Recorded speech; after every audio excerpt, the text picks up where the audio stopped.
بسم اللہ الرحمن الرحیم۔ آج ہم کتاب اٹامک ہیبٹس کے ایک اور موضوع کا مطالعہ کریں گے۔ اس موضوع کا نام ہے آہستہ چلیے مگر کبھی الٹے قدموں نہ چلیے۔ مصنف اس آرٹیکل کے آغاز میں یونیورسٹی آف فلوریڈا کے ایک پروفیسر جیری آئلز مین کا ایک واقعہ نقل کرتے ہیں۔ انہوں نے کہا کہ پروفیسر جیری آئلز مین اپنے فلم فوٹوگرافی کے جو اسٹوڈنٹس تھے انہوں نے ان کو دو گروپس میں تقسیم کیا۔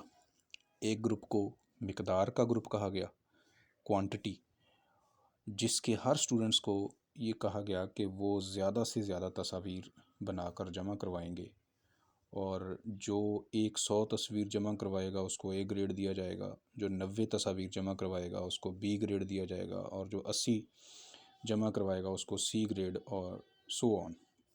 جو دوسرا گروپ تھا اس کو انہوں نے معیار یعنی سٹینڈرڈ کوالٹی کا گروپ کہا، اور ان سے یہ کہا گیا کہ وہ صرف ایک تصویر جمع کروائیں گے، لیکن وہ تصویر بہت زیادہ اچھی ہونی چاہیے، ہر لحاظ سے مکمل پرفیکٹ ہونی چاہیے، تو اسی کو A گریڈ دیا جائے گا۔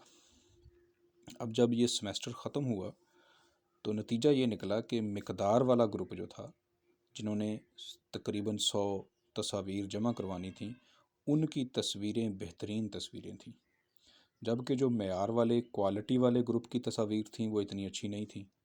اس کی وجہ یہ سامنے آئی کہ مقدار والے گروپ نے چونکہ 100 تصاویر بنانی تھیں، ان کا ٹارگٹ 100 تصویر تھا، تو انہوں نے بار بار جب تصاویر بنائیں تو ان کی اس پریکٹس کی وجہ سے ان کی تصاویر جو ہیں وہ بہتر سے بہتر ہوتی گئیں، جبکہ جو کوالٹی والے یا معیار والے گروپ کے اسٹوڈنٹس تھے وہ پرفیکشن کے لیے قیاس آرائیاں ہی کرتے رہے، وہ سوچ بچار ہی کرتے رہے، غور و خوض ہی کرتے رہے، پلاننگ ہی کرتے رہے کہ کس طرح ایک بہترین تصویر بنائی جائے۔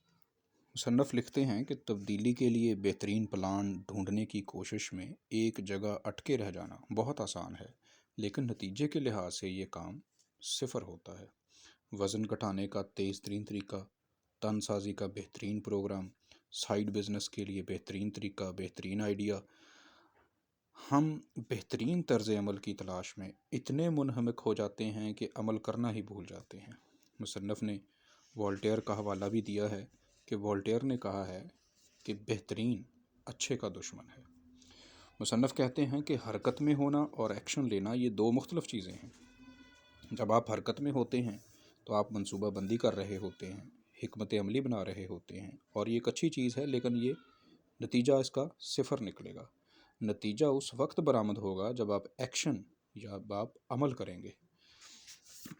مصنف نے لکھا ہے کہ اگر میں ایسے 20 مضامین کا خاکہ تیار کر لوں جو کہ میں لکھنا چاہتا ہوں تو یہ حرکت ہے، اور اگر میں واقعی بیٹھ کر ایک مضمون لکھ دوں تو یہ عمل ہے۔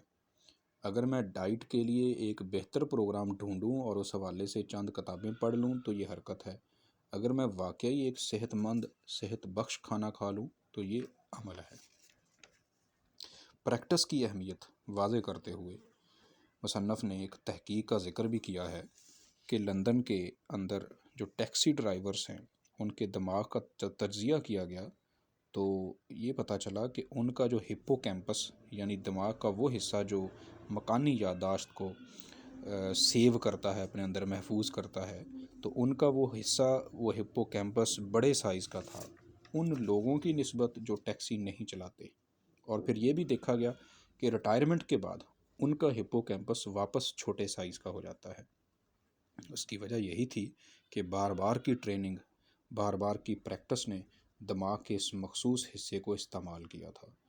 مصنف لکھتے ہیں کہ دہرائی جو ہے یعنی پریکٹس جو ہے وہ تبدیلی کی ایک شکل ہے۔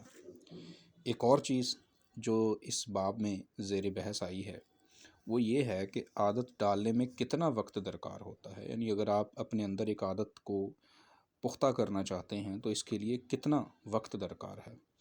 تو مصنف کہتے ہیں کہ اس چیز کے لیے وقت سے کوئی فرق نہیں پڑتا، 2 ماہ، 3 ماہ، 4 ماہ، 1 سال، یہ چیزیں میٹر نہیں کرتی، بلکہ میٹر کیا کرتا ہے وہ پریکٹس ہے کہ آپ کی پریکٹس کرنے کی شرح جتنی زیادہ ہوگی وہ عادت آپ کے اندر اتنی ہی پختہ ہوتی چلی جائے گی۔ اس پورے باب کا اگر ہم اخذ نتیجہ اس میں سے اخذ کریں ایک لائن میں، تو وہ یہی ہے کہ عادت بنانے میں آپ کو پریکٹس کرنے کی ضرورت ہوتی ہے۔